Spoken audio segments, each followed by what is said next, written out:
Social മീഡിയയിൽ ഒരാൾ മുഹമ്മദ് നബിയെ കുറിച്ച് പറയുമ്പോ ഇല്ല, വൈകാരികമായി നമ്മൾ ഏതെങ്കിലും വൈകാരിക തലങ്ങൾക്ക് ഇടപെട്ടുകൊണ്ട് ആ മനുഷ്യൻ പ്രയോഗിച്ച വാക്കിനേക്കാൾ മോശമായൊരു വാക്ക് പറയുകയല്ല അള്ളാഹുവിന്റെ ദീനിനോടും മുഹമ്മദ് മുസ്തഫ സല്ലല്ലാഹു അലൈഹി വസല്ലമയോടുമുള്ള ഇഷ്ടം അല്ല.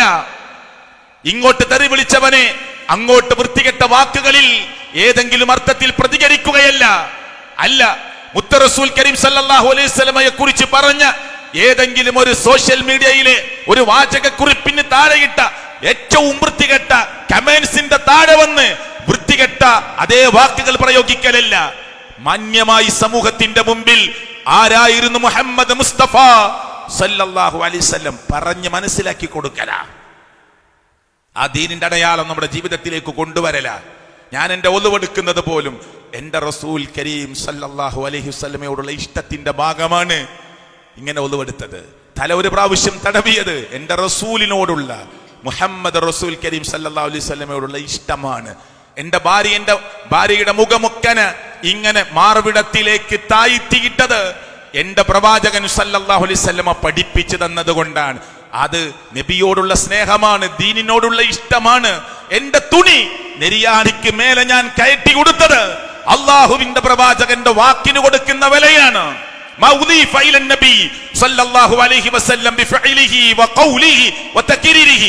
അവിടുത്തെ വാക്കുകളും അവിടുത്തെ സമ്മതങ്ങളും അവിടുത്തെ പ്രവർത്തനങ്ങളും അതാണ് അള്ളാഹുവിന്റെ പ്രവാചകന്റെ സുന്നത്തായി നമ്മൾ പഠിക്കുന്നത്. ഭാര്യ കുടുംബം കളിയാക്കിയിട്ടും എന്റെ സഹധർമ്മിണി കളിയാക്കിയിട്ടും എന്റെ താടി ഭംഗിയില്ലെന്ന് പറഞ്ഞിട്ടും ഞാൻ എന്റെ താടിയെ എന്റെ ഈ താടിയിലേക്ക് ചേർത്ത് അല്ലേ ഞാൻ കൊണ്ടു നടന്നത് ആരുടെയും ഭംഗിക്കു വേണ്ടിയോ ഇഷ്ടവാക്കുകൾക്കോ വേണ്ടിയല്ല, എന്റെ പ്രവാചകൻ പഠിപ്പിച്ചത് കൊണ്ടാണ് സല്ലല്ലാഹു അലൈഹി വസല്ലമ. അങ്ങനെ അവിടെ ഓരോ കാര്യവും.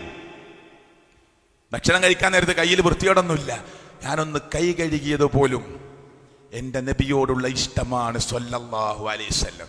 മുടി ചീകാൻ വേണ്ടി ചീർപ്പെടുത്തപ്പോ ഞാൻ എന്റെ വലതു ഭാഗത്തുനിന്ന് മുടി ചീകി തുടങ്ങിയത് എന്റെ നബിയോടുള്ള ഇഷ്ടമാണ്. അല്ലേ, പുരികം പറിച്ച് പുരികം കൊണ്ടുപോയി ബ്യൂട്ടി പാർലറിൽ ചെന്ന് പുരികം ഒന്ന് ഷെയ്പ്പാക്കാൻ കൂട്ടുകാരി വിളിച്ചപ്പോ പുരികം ഷെയ്പ്പാക്കാൻ പാടില്ല എന്ന് എന്റെ നേതാവായ മുഹമ്മദ് റസൂൽ സല്ലല്ലാഹു അലൈഹി വസല്ലം പഠിപ്പിച്ചിട്ടുണ്ട് മോളെ, അതുകൊണ്ട് എനിക്ക് ചെയ്യാൻ പാടില്ലെന്ന് പറഞ്ഞത് ഈ പ്രവാചകനോടുള്ള ഇഷ്ടമാണ്, ഈ ദീനിനോടുള്ള മഹബ്ബത്താണ്.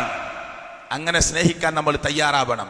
ബിദ്അത്തുമായി മുന്നോട്ട് വരുന്നവരോട് ബിദ്അത്താണ് എന്ന് വിളിച്ചു പറയുക മാത്രമല്ല, സുന്നത്തിനെ ജീവിതത്തിന്റെ പ്രായോഗിക തലങ്ങളിലേക്ക്, പ്രാക്ടിക്കൽ തലങ്ങളിലേക്ക് കൊണ്ടുവന്ന് മാതൃക കാണിക്കണം. പറ്റുമോ? അവിടെ നമ്മൾ സുന്നിയാകുന്നത്.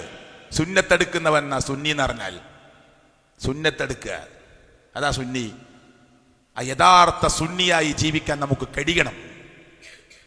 അല്ലാഹു തൗഫീക്ക് നൽകുമാറാകട്ടെ, അല്ലാഹു തൗഫീക്ക് നൽകുമാറാകട്ടെ. കൂടുതൽ കൂടുതൽ അള്ളാഹുവിന്റെ ദീനിനെ ഇഷ്ടപ്പെടാനുള്ള തൗഫീക്ക് അള്ളാഹു പ്രദാനം ചെയ്യുമാറാകട്ടെ. ഒരു മുഅ്മിനിന്റെ ഗുണമായി അള്ളാഹുവിന്റെ ഖുർആൻ നമ്മളോട് പറഞ്ഞത് ഇന്നമൽ മുഅ്മിനൂന അല്ലദീന ആമനൂ ബില്ലാഹി വറസൂലിഹി സുമ്മ ലം യർതബു. അള്ളാഹു വിശ്വസിച്ചു, മുഹമ്മദ് മുസ്തഫ സല്ലല്ലാഹു അലൈഹി വസല്ലമയിൽ വിശ്വസിച്ചു. സുമ്മ ലം യർതബു, പിന്നെ ആട്ടല്ല, പിന്നെ സംശയമില്ല. എത്ര കൊല്ലായി ഖുതുബ കേൾക്കാൻ തുടങ്ങിയിട്ട്, എത്ര കൊല്ലായി ദീന് പഠിക്കാൻ തുടങ്ങിയിട്ട്, ഇപ്പോഴും ആട്ടം മാറിയിട്ടില്ല. ഇപ്പോഴും ഇങ്ങനെ ചാഞ്ചാട്ടാണ്, ഉറച്ചിട്ടില്ല, സംശയത്തിന്റെ നേരില്ല. എത്ര കൊല്ലായി?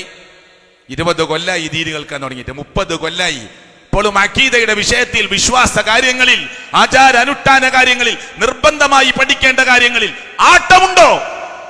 ഉണ്ടെങ്കിൽ നമ്മുടെ വിശ്വാസത്തിന് എന്തോ തകരാറുണ്ട്. ഉടനെ പരിശോധിച്ച് തിരുത്തണം. അത് മുസ്ലിമിന് മുഅ്മിന് യോജിച്ചതല്ല. പഠിക്കുക, അന്വേഷിക്കുക, കണ്ടെത്തുക. എന്നിട്ട് വകൂനു മഅസ്വാദിഖീൻ, സത്യവാന്മാരുടെ കൂടെ നിലയുറപ്പിക്കുക. ആ അർത്ഥത്തിൽ മുന്നോട്ട് പോകാൻ സർവശക്തനായ അല്ലാഹു എനിക്കും നിങ്ങൾക്കും തൗഫീക്ക് നൽകുമാറാകട്ടെ.